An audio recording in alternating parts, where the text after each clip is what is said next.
में आप सभी मित्रों का स्वागत है। आज की क्लास में हम हिंदी में संज्ञा के अंतर्गत पढ़ेंगे। संज्ञा क्या है? किसी वस्तु, व्यक्ति, स्थान, कार्यकलाप, गुण दोष, ये सारी जो क्रियाएं होती हैं उसी के नाम को, यानी दुनिया में जितनी भी चीज इस संसार में है, दुनिया में है, सबके नाम को संज्ञा कहते हैं। अब संज्ञा के हम सबसे पहले दो बराबर भागों में संज्ञा को हम बांट सकते हैं, दो भाग इसका कर सकते हैं। पहला गणनीय संज्ञा और दूसरा अगणनीय संज्ञा।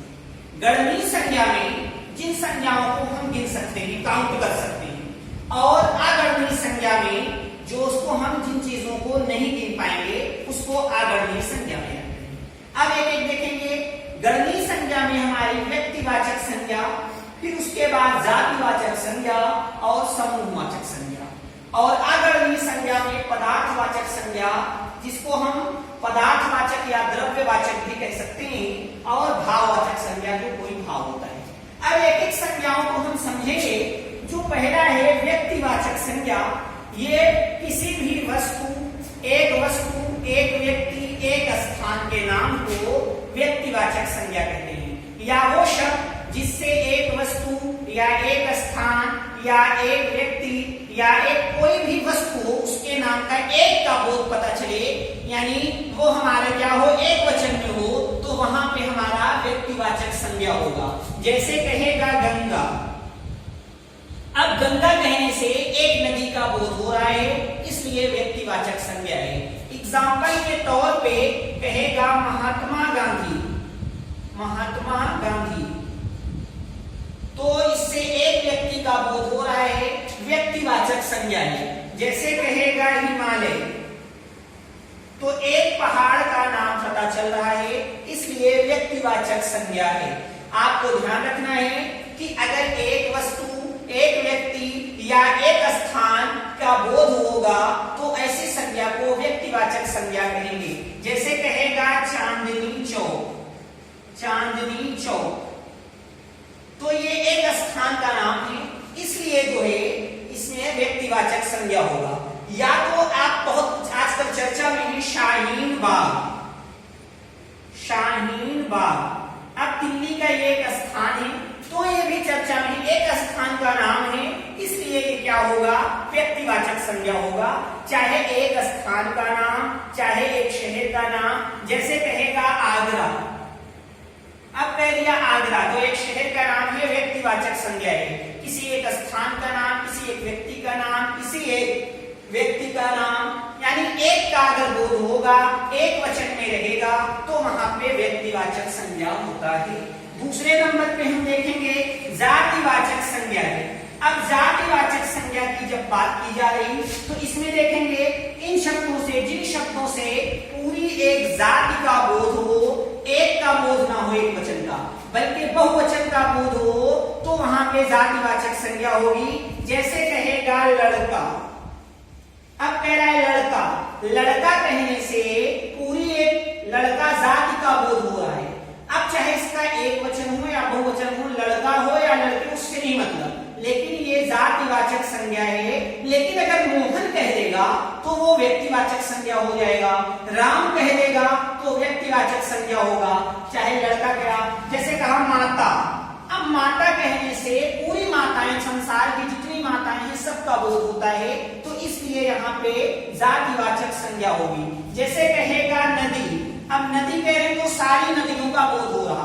पर्वत, पर्वत कहने से सभी पर्वतों का बोध हो जाएगा, लेकिन हिमालय कहेंगे तो व्यक्तिवाचक में रहेगा, पर्वत कहेंगे तो जातिवाचक में होगा, नदी कहेंगे तो जातिवाचक में रहेगा, लेकिन यमुना कह देंगे तो व्यक्तिवाचक हो जाएगा।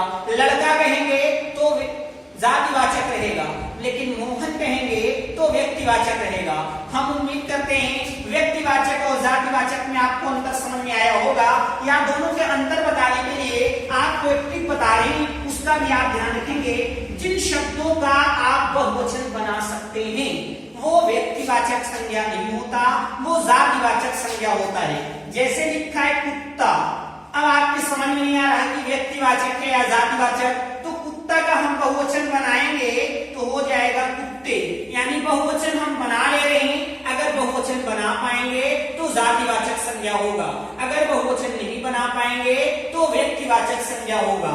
एक एग्जांपल और देखेंगे, जैसे कह रहा लड़का, अब लड़का है तो इसका हम लड़के कह सकते हैं, अगर बहुवचन बना लेंगे तो जातिवाचक संज्ञा होगा, अगर बहुवचन नहीं बन पाएगा तो व्यक्तिवाचक संज्ञा होगा। अगर कभी भी आपको दुविधा हो कि जातिवाचक संज्ञा है या व्यक्तिवाचक संज्ञा है तो तुरंत आप बहुवचन बना के देखेंगे कि दिए गए शब्द का बहुवचन बन पा रहा कि नहीं बन पा रहा। अगर बहुवचन बन जाएगा तो जातिवाचक संज्ञा होगा, अगर बहुवचन नहीं बन पाएगा तो व्यक्तिवाचक संज्ञा होगा। तीसरे नंबर पे हम आ रहे हैं समूहवाचक संज्ञा की बात कर रहे हैं। समूहवाचक संज्ञा में वो संज्ञाएं आती हैं जो एक पूरा समूह बन जाए। जब समूह बन जाएगा, जैसे लिख देगा टोली, अब टोली लिख दिया तो कई लोग होंगे तभी एक टोली बनेगी। जैसे लिख देगा आर्मी, तो ये समूह जब पूरा एक समूह बनेगा तब समूहवाचक संज्ञा होती है। ये तो आप सरलता से पहचान लेंगे। आगे के जो दोनों थोड़ा एग्जाम में पूछे जाते हैं उसके बारे में देखेंगे। पदार्थवाचक या द्रव्यवाचक संज्ञा, कोई भी माप तौल की, खाने पीने की कोई भी वस्तु होगी तो पदार्थवाचक संज्ञा के अंतर्गत आएगी। जैसे तेरा पानी, अब पानी में तो इसको हम पीते हैं। खाने पीने की, माप तौल की यानी प्राकृतिक की कोई भी चीज हो जिसको खाया पिया जाए या मापा तौला जाए या बेचा जाए वो हमारी पदार्थवाचक। जैसे कहेगा सोना, अब सोना यानी यहाँ गोल्ड से मतलब है। चांदी, चांदी ये सब हमारे पदार्थ हैं। कोयला, बालू, मिट्टी, चाय, कॉफी, इस तरीके से खाने पीने और माप तौल की जितनी भी चीजें हैं वो सब पदार्थवाचक संज्ञा के अंतर्गत या द्रव्यवाचक संज्ञा के अंतर्गत आती है। अब लास्ट हमारा 5वें नंबर पे है भाववाचक संज्ञा।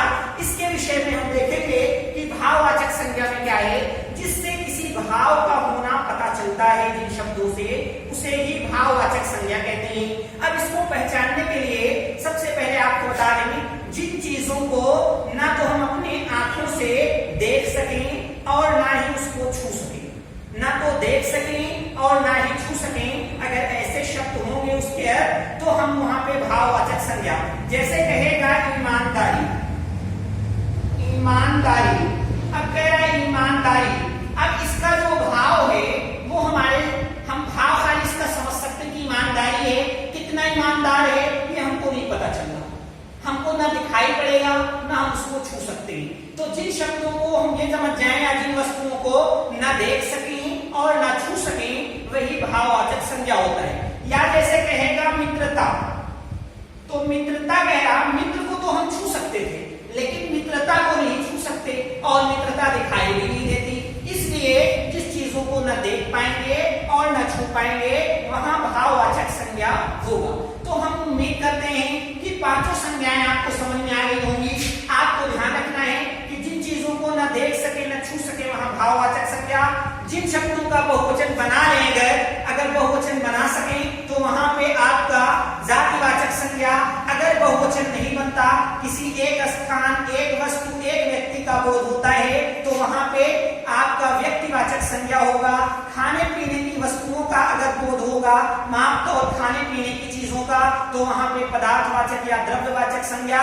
और अगर एक समूह बनेगा, टोली बनेगी, झुंड बनेगा इत्यादि, या आर्मी कह दे, कोई भी एक टीम कह रहा, तो अगर इस तरीके से या टुकड़ी कह रहा है, दल कह रहा है, तो एक समूह जब बनेगा तो समूहवाचक संज्ञा होगा। उम्मीद करते हैं संज्ञा के विषय में आपको समझ में आ गया होगा। अगली क्लास में हम आपको संधि के विषय में पढ़ाएंगे। तब तक के लिए ऑल द बेस्ट।